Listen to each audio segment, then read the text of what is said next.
लकड़ी का व्यापारी एक प्रेरणादायक कहानी बहुत समय पहले की बात है। भारत के एक छोटे से गांव में एक लकड़ी का व्यापारी रहता था, जिसका नाम था रघुनाथ। रघुनाथ साधारण परिवार से था, लेकिन उसकी मेहनत, ईमानदारी और दूरदर्शिता ने उसे गांव के सबसे सम्मानित और सफल व्यापारियों में से एक बना दिया। बचपन और संघर्ष। रघुनाथ का जन्म एक गरीब परिवार में हुआ था। उसके पिता एक मामूली किसान थे और माँ एक गृहिणी। खेत में काम करके जो थोड़ा बहुत अनाज मिलता, उसी से घर का खर्च चलता।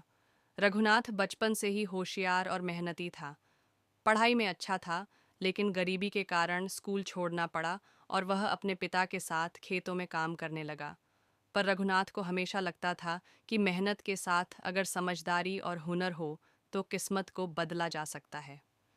खेत में काम करते हुए वह आसपास के जंगलों को गौर से देखता और सोचता, इतनी सारी लकड़ियां यहाँ यूं ही पड़ी रहती हैं, क्या इनसे कुछ कमाई नहीं की जा सकती? शुरुआत का पहला कदम एक दिन रघुनाथ ने अपने पिता से पूछा, बाबा, क्या मैं जंगल से लकड़ी लाकर बाजार में बेच सकता हूँ? पिता ने पहले तो मना किया, क्योंकि वह जानते थे कि जंगल में खतरे हैं, जंगली जानवर, सरकारी कानून और अन्य समस्याएं।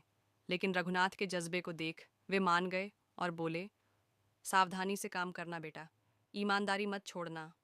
रघुनाथ ने एक कुल्हाड़ी ली और अगली सुबह सूरज निकलते ही जंगल की ओर निकल पड़ा। दिन भर मेहनत करके कुछ सूखी लकड़ियां इकट्ठी की और उन्हें सिर पर लाद कर 10 किलोमीटर दूर के बाजार ले गया। उसने लकड़ी बेची और जो थोड़े पैसे मिले उससे कुछ और ज़रूरी औजार खरीदे। अगले दिन फिर गया।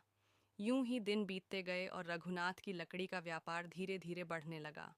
व्यापार में बदलाव और ईमानदारी। रघुनाथ ने सिर्फ लकड़ी काट कर बेचना शुरू किया था, लेकिन जल्द ही उसने देखा कि बाजार में जो लोग लकड़ी के फर्नीचर बनाते हैं, उन्हें अच्छी गुणवत्ता वाली लकड़ी की ज़रूरत होती है।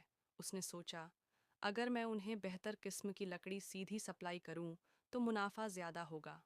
उसने आसपास के गांवों में बढ़ई और फर्नीचर बनाने वालों से संपर्क करना शुरू किया। धीरे धीरे उसने एक छोटी सी गाड़ी खरीदी, जिससे वह ज़्यादा लकड़ी ला सकता था और दूर के इलाकों तक भी सप्लाई कर सकता था। रघुनाथ का व्यापार अब पूरे ज़िले में फैलने लगा था।